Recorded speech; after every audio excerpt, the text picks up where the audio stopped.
I'm Nathan Matheson. This is RE Radar, and today we're going to be breaking down the 7 trends that shaped the Seattle real estate market in 2025.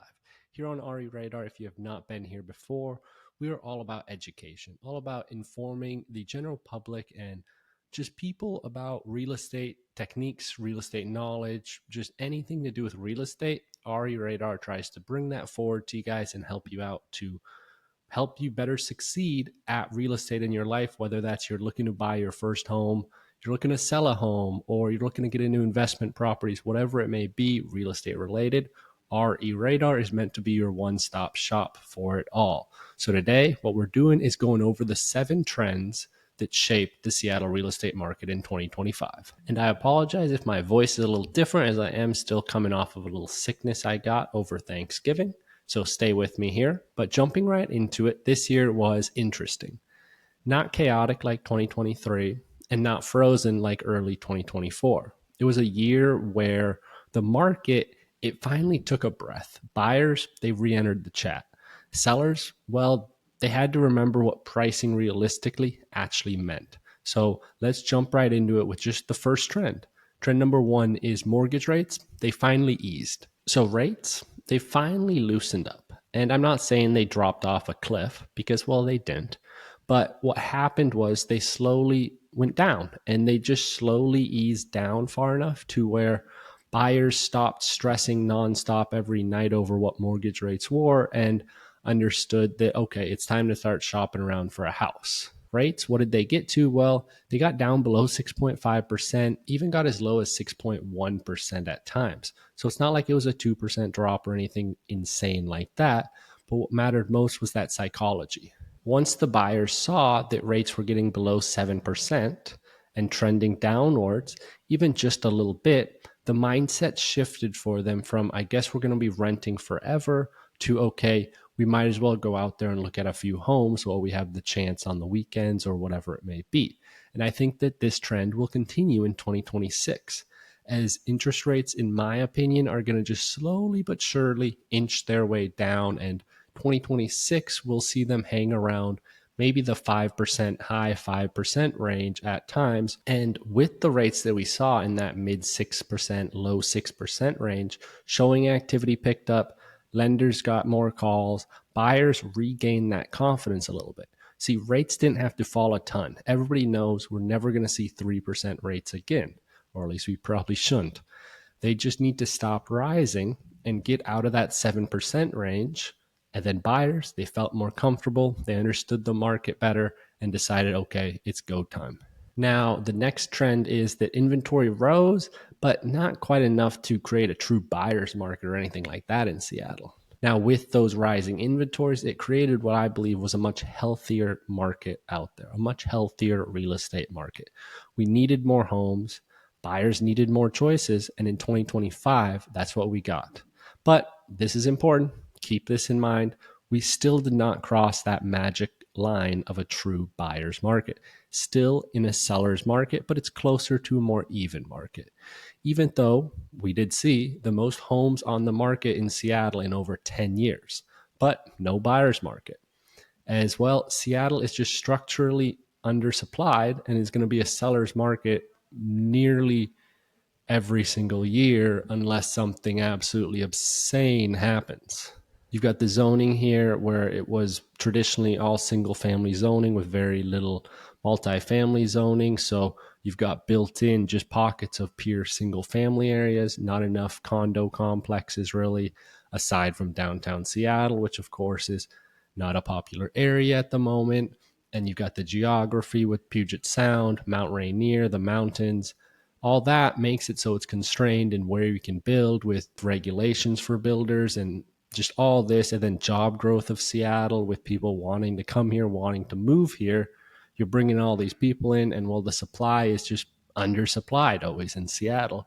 So it's hard to get to a buyer's market here. Now, we got more listings, like I'm touching on, that's the point. We got more listings here in 2025 in Seattle than we had seen. Now, don't worry though, with all those new listings we got, all the more inventory, more homes for sale, it was not too many to the point where it drove down the price of real estate in Seattle. Pricing in Seattle stayed strong. It wasn't some crazy market where a bunch of homes came on and nobody bought them and they all just dropped in price. So buyers gained a little bit of breathing room with more homes out there, but pricing, of course, stayed high, so that didn't help them too much. And that then gave sellers still a little bit of leverage. So everybody just chilled out a little bit in terms of, we got more homes out there on the market. So buyers, what did they have? Well, they had more options, more availability to look at things and figuring out what they really wanted. Whereas for sellers, well, yes, more inventory is out there, but pricing for a seller stayed strong to where they could be happy with what they sell their home for. All right, so the third trend I got is that days on market, it went up. And honestly, that's a little bit of a good thing. There was a stretch of years where if a home didn't sell by Sunday night, Monday morning, the sellers were freaking out like, what the heck's wrong with my home? Why didn't it sell first weekend? But in 2025, it returned us to a normal, more balanced, in rhythm market. Even well-presented homes that were move-in ready, they sometimes needed 10, 14, even 20 days on the market to find the right buyer. Median days on market in Seattle for just residential homes, so not looking at condos, was 15 days. So just over 2 weeks, not bad at all. Buyers really like this, as this gives them a little bit of time to think and breathe about this massive purchase instead of just having to go and rush into things. Sellers, well, sellers had to adjust to it. Obviously, a seller wants to sell right away. The panic is gone. The patience is back on the real estate market 2025. Now, the fourth trend I got for you guys is price reductions became a little more common. We saw those more often. This wasn't because the market was crashing or anything crazy like that. It wasn't. It was because some sellers, they walked into 2025 with pricing dreams that did not meet the data at all. Sellers that maybe bought in 2022 their home when it was crazy, they probably paid 120% or some crazy number above list price. Like for a $700,000 home, maybe they paid $950,000 then for it. So fast forward to 2025, unfortunately, what they did was they bought that house at the peak of the market, and now the market's not at the peak anymore. Real estate goes in cycles. So right now, 2025 was a little lower on the cycle range, not the peak like 2022. And what happens when you try to sell that quickly, the market's cooled off, and that home, it simply wasn't worth that much money anymore because they overpaid for it originally. And now what's it valued at? Maybe what they paid for it in 2022, that above list number, or maybe it's slightly more and you can sell it for slightly more. But then of course, remember, all the fees and all that makes it so these sellers, they're selling at a loss, and no seller wants to do that. But sometimes you have to move, and so you just got to sell your home. Sometimes the data is not going to be what a seller wants, and they'll just list it above what that data says, just hoping they get someone, and then they don't get someone. And what happens then? That home sits on the market for weeks and weeks, and eventually a reduction in price has to come in order for it to try to garner some interest from buyers. Sellers have to show that they're being realistic. And when these homes came onto the market and when they were overpriced, what did buyers do? Well, they were realistic because there was more inventory. So they were just like, I don't care about it. Let's move on to the next one. Or maybe they waited for it. Maybe they sent in a low ball offer. Seller scoffs at it, passes on it. And then eventually seller decides, 2 months later, all right, we're going to lower the price. But remember, that doesn't always then help. I can get into this in later episodes where if you don't price it right away, sometimes when you do these seller reductions in price, it's not going to help still because people start seeing that as a red stain on a listing. So with this idea of seller reductions in pricing and just the idea of buyers and sellers having to do a little more negotiating back and forth, perhaps finding the middle ground more often versus buyers coming in above list price always and sellers getting all that they want and more. The middle ground had to be found. And I think, honestly, that's a little bit of a healthier real estate market right there. Now, trend number 5 is an important one for any homeowner thinking about selling. And that is that the homes that performed best in 2025 were the ones that were move-in ready. They were the ones that were prepped before listing. Buyers did not want projects this year. They wanted move-in ready homes. Ready, clean, updated, staged, well-lit, and good smelling homes. They want that turnkey, not future potential home, That was what I was seeing consistently at my open houses. I was always hearing people say, well, I don't know about this. I'm going to have to pass on this house because the kitchen, I won't want to cook in the kitchen. It needs to be updated. Or a bathroom is outdated. I don't want this house. I'm going to look for a different one. They weren't willing to do these upgrades themselves. They wanted, and now I'm being a little general here, but it was a common thing I heard. There were more buyers out there looking for more move-in ready homes than buyers looking for potential deals and ways to improve the value of the home themselves. So the homes that had the fresh paint, the updated fixtures, clean floors, good staging, and just presented well for buyers, those were the difference maker homes. Those were the homes that sold quicker. And the gap in final sale price between a nicely prepped and a just throw it on the market widens every single year in real estate, I feel. Now, next trend we're going to get into is the motivated buyers, the serious buyers out there, they returned to the market. They were back. People were actually looking to buy in 2025.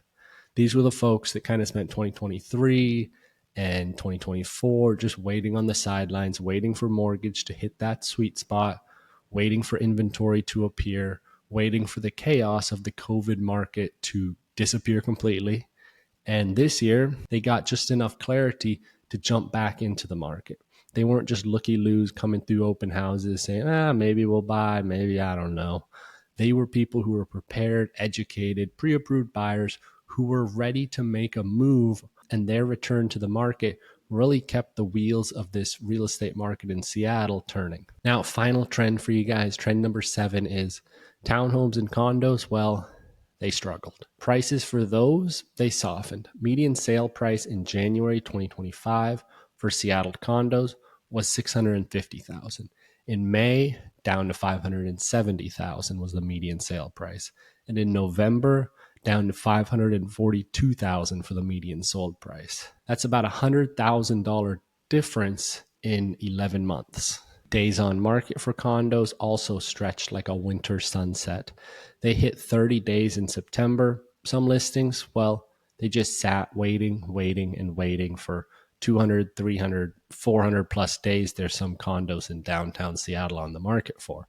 So that Seattle downtown condo market, it is quite a slow market to say the least. So there was more inventory though, as condos were coming onto the market. They just sit and sit and sit. Fewer bidding wars in condos, and buyers were much more selective because, well, condos, they are a unique purchase in their own right. With you're buying into a building essentially with the HOAs and all that. So you have to be cautious with that. And buyers were, and rightfully so. Affordability for condos. People say condos are more affordable. Well, it can pull some people towards a condo, but then keep in mind, condos also come with HOAs, and those can then make them not affordable. So condos are a big bag of all sorts of things, which I think I've done some episodes on condos, but one thing I will do is a little more dives into condos come early 2026. Now, for a buyer, though, that's looking for a deal, townhomes and condos, they were quietly the best opportunity of 2025, as you can really negotiate, really get that seller down to a lower price, get some concessions, and get some help in buying maybe your first home. So that's one of the benefits for this super slow condo and townhome market in 2025. So those are the 7 biggest trends that define the Seattle real estate market in 2025. Easing rates, rising inventory, longer days on market, more price reductions, the return of the prep and presentation, motivated buyers re-entering the market, and just a softer, weaker condo townhome section. The headline is simple. 2025, it wasn't a dramatic year. It was kind of a resetting year, getting back to the normal of pre-COVID. And those are the years where the smart buyers and sellers win big because they're not just reacting to chaos. They're not just going wild out there. They're thinking, they're smart out there. They're reacting to opportunities, perhaps. So if you ever want to talk about how these trends impact your goals personally as a buyer, seller, or investor, whatever it may be, reach out anytime. I'm always happy to help. Thanks for tuning in to RE Radar. I'm Nathan Matheson. See you next week. Peace.